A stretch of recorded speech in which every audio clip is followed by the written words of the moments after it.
Bonnie Parker et Clyde Barrow, deux des criminels les plus notoires de l'histoire américaine, ont captivé l'imaginaire public pendant la Grande Dépression.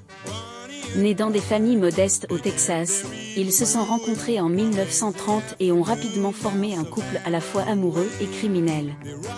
Ensemble, ils ont orchestré une série de braquages de banques et de petits commerces à travers plusieurs États, laissant derrière eux une traînée de violence et de mort.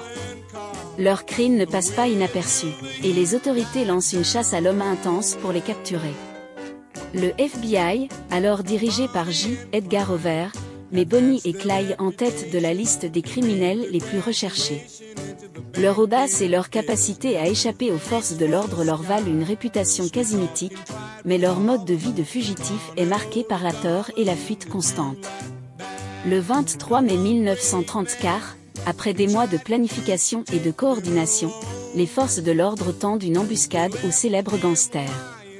Le shérif Frank Hamé et son équipe, composée de 6 officiers, obtiennent une piste sur le lieu où Bonnie et Clyde se trouveront, une route rurale près de Gippsland, en Louisiane.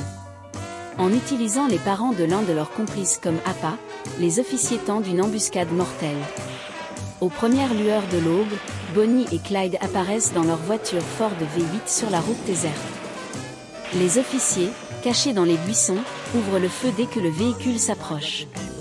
La fusillade est brutale et rapide, criblant la voiture de balles et tuant Bonnie et Clyde sur le coup. Ils n'ont aucune chance de riposter.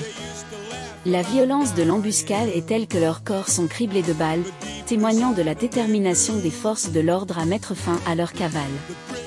La mort de Bonnie et Clyde provoque une onde de choc à travers le pays. Leurs corps sont exposés au public, et des milliers de personnes se rassemblent pour voir les restes des célèbres criminels. Les médias couvrent l'événement en détail, transformant leur fin tragique en une légende moderne. Leur vie et leur mort deviennent le sujet de chansons, de films et de livres, cimentant leur place dans la culture populaire. L'héritage de Bonnie et Clyde est complexe.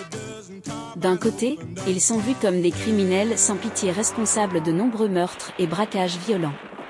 De l'autre, ils sont parfois perçus comme des figures rebelles qui se sont dressées contre un système perçu comme oppressif durant la Grande Dépression. Leur histoire soulève des questions sur la nature de l'héroïsme, de la criminalité et de la justice dans une époque de grande turbulence sociale et économique. La mort de Bonnie et Clyde marque la fin d'une épopée criminelle qui a captivé et horrifié l'Amérique.